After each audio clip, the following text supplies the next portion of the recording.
Pemirsa dan teman-teman mahasiswa yang sudah ada di sini, mungkin ketika Anda waktu itu tidak merasakan masih balita, tapi suasana reformasi bisa dirasakan lewat dokumenter atau tayangan video yang baru saja kita tayangkan tadi. Dan ketika itu, Prof. Malik Fajar, Pak Radhi Ramalan, Anda kan menjadi bagian dari kejadian reformasi. Dan yang menarik nih, Pak Radhi Ramalan, ketika itu memang bangsa Indonesia sedang dihantam oleh badai krisis moneter. Dan kita tahu betapa susahnya kala itu, kondisinya seperti itu. Apakah itu menjadi satu pemicu, trigger, sehingga akhirnya Anda dan teman-teman lain memutuskan untuk nggak ada jalan lain untuk menyelesaikan persoalan ini, politik termasuk ekonomi, selain mundur?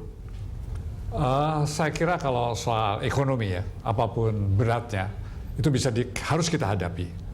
Tetapi kalau politik, kebetulan saya bukan orang politisi, jadi politik itu sangat luas akibatnya. Jadi tetap kita fokusnya kalau tidak ada perubahan dalam bidang politik yang akan tidak maunya kita untuk masuk di kabinet yang akan datang. Jadi bukan soal ekonominya sebenarnya, soal ekonominya tidak. Karena politik terlalu, bisa merembet ke ekonomi, Pak. Memang waktu IMF datang pun, saya masih sebagai wakil ketua Bappenas. Jadi sebelum adanya kabinet yang terakhir dari Pak Harto, di mana dengan nilai kurs yang makin atau rupiah yang makin melemah, kita terpaksa memotongi proyek-proyek yang terutama yang menggunakan valuta asing yang tinggi. Karena saya terlibat dalam hal itu, dipimpin oleh Menko Ikuin waktu itu Pak Saleh Afif. Ya. Jadi kita sudah mengarah ke situ. Dan juga ada permintaan-permintaan lainnya dari IMF yang ceritanya mungkin nanti karena akhirnya saya yang harus melaksanakannya sebagai menteri lain. Prof. Malik, ini sebenarnya waktu Pak Harto bilang ora paten gitu, Pak Prof, ya.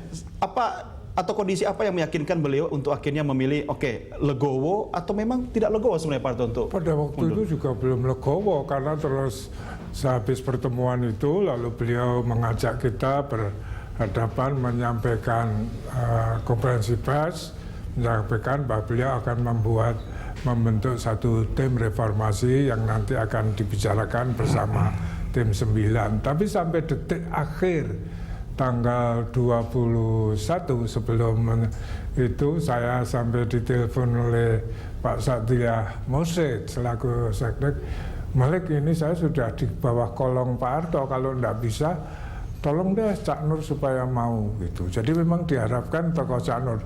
Di luar sebetulnya kita tidak boleh melupakan, khususnya para mahasiswa, peranan Pak Amin Rais. Ya, karena Pak Amin Rais memang pada waktu itu dia ikutkan dalam menghadap Pak Harto, lalu beliau mengatakan, Pak Amin mengatakan, saya amanatkan kepada 9 orang itu dan juru bicara satu adalah Cak Nur.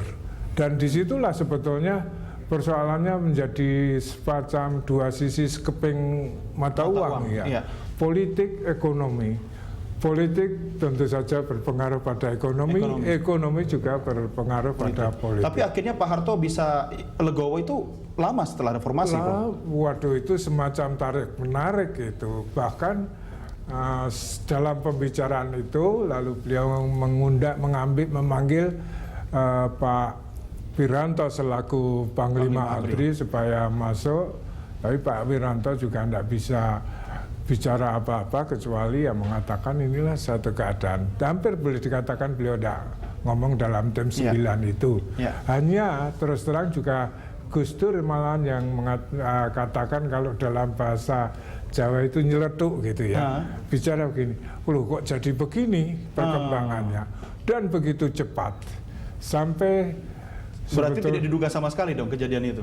Ya, karena lalu jam berapa itu, hampir jam 12 malam datanglah Pak Yusril menyampaikan bahwa Pak Harto sudah memutuskan itu.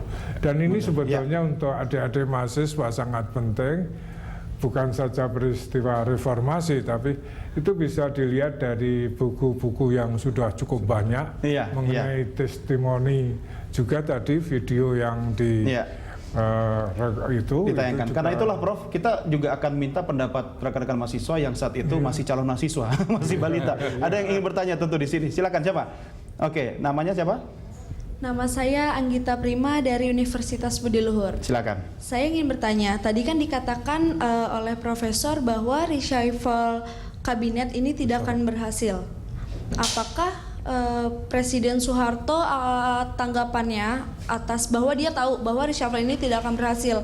Apakah dia akan tetap melakukan hal tersebut dengan lengser dari kabinetnya, lengser dari jabatannya sebagai presiden, atau mengambil jalan lain? Terima kasih. Pak Radi, Anda yang bisa menjawabnya pertama. Silakan. Habis itu Prof Malik, silakan. Kita 14 menteri, termasuk menteri-menteri kunci waktu itu, di bawah koordinasi Pak Ginanjar yang waktu itu adalah merangkap Menko Equine, dan kalau nggak salah masih merangkap Ketua Bappenas, jadi masih dirangkap dua-duanya.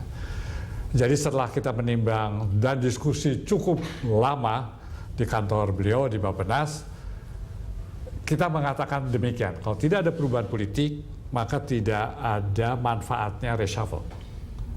Sehingga kalau Pak Harto pun mengadakan reshuffle, maka kita tidak bersedia. Jadi ini statement atau ancaman ketika itu? Bukan kita statement kita yang ditulis dalam surat. Tergantung yang membacanya, bagaimana membaca surat itu ya. Kita awal resmi bersama mendikte surat itu oleh salah satu menteri, Pak Muslimin Nasution saya kira, yang tukang tulisnya. Lalu kita sampaikan, karena kita melihat tidak ada jalan keluar kalau tidak ada perubahan politik. Memang harus diterjemahkan dalam situasi saat itu ya. Tapi Anda tentu masih ingat nama Pak Harmoko, ya, yang kala itu menduduki jabatan sebagai Ketua DPR MPR. 18 Mei 98, Ketua DPR MPR Harmoko akhirnya meminta Presiden Soeharto untuk mengundurkan diri secara konstitusional. Kita simak apa kata Harmoko. Kita sholat zuhur bersama waktu itu. Imamnya Pak Ketua P3, Pak Buya. Buya Matarum kan, Hasan Matarum. Terus kemudian bikin pernyataan itu, keluar pernyataan itu. Isinya meminta agar Pak Harto mengundurkan diri. Nah, kemudian apa yang terjadi, yaitu kok DPR berani, maka waktu itu ada pernyataan dari Pak Wiranto kan, orang pribadi, bukan pribadi, itu sudah dikomunikasikan dengan fraksi-fraksi ya. Kita tahu betul, tata tertib itu mengatakan setiap pimpinan DPR itu harus kolektif, tidak boleh ngomong sendirian-sendiri. Ya baik, itu tadi pernyataan dari Pak Harmoko, masih sehat sampai hari ini dan masih menjadi saksi sejarah perjuangan bangsa Indonesia dari perspektif apapun, silakan Anda yang menilainya. Prof Malik, ini kalau kita bicara kejadian kala itu, suasana psikologisnya, Pak Harto kan memimpin bangsa 32 tahun, sekian tahun lalu Butin pernah bicara atau nyeletuk kasihannya Pak Marcos gitu ya, Ferdinand Marcos ya, Prof, ketika itu di Filipina. Dan itu ternyata dialami oleh keluarga Cendana. Apakah Anda bisa merasakan suasana psikologis Pak Harto dan keluarga saat itu yang akhirnya memang belum legowo dalam waktu yang cukup lama? Ya, suasana seperti itu sebetulnya sudah berlangsung sejak periode 93 sampai. Jadi kita juga berpikir ini sudah sampai pada anti klimaks sebetulnya. Tapi beliau masih maju lagi pada 98. Salah siapa? Pak Harto atau Pak Harmoko, Pak? Itu banyak faktor ya. Jadi kita juga tidak sepenuhnya menyalahkan Pak Harto, tapi memang semuanya pada waktu itu kan suasananya masih menjadi satu suasana monolitik ya, kekuatan pada satu titik. Tapi pada saat puncak pada bulan Mei itu boleh dikatakan semua sudah, suara reformasi itu sebetulnya sudah dijauh-jauh. Jauh-jauh disampaikan oleh berbagai, walaupun tidak secara terbuka. Tapi persoalannya sekarang dengan suasana yang sangat kritikal itu, tidak ada pilihan lain sebetulnya. Beliau tidak ada pilihan lain. Waktu menunjuk Cak Nur tidak bersedia, saya tanya memang kenapa Cak Nur tidak sedia? Ya nanti saya dibilang ambisi untuk sesuatu. Itu jadi kekuatan moral dari masing-masing itu masih terjaga. Kemudian pada tanggal 20 Mei itu kan sebetulnya akan terjadi apel besar-besaran di Monas. Nah, tetapi pada malam itu juga kami itu 19, kami keliling itu ranjau kawat itu sudah sedemikian rupa. Ya. Ya saya, ya Pak Amin Rais, Pak Akbar Tanjung juga ikut, beberapa tokoh pada waktu itu, tentara juga sudah pertumpahan darah. Sehingga kita tanggal 21 Mei menjelang ya 12 lah, 00 ya, Ya, masuk dini hari. itu, jadi datanglah satu saran dari berbagai diskusi itu bahwa harus dibatalkan tanggal 20 Mei. Yang dibatalkan apanya, Prof?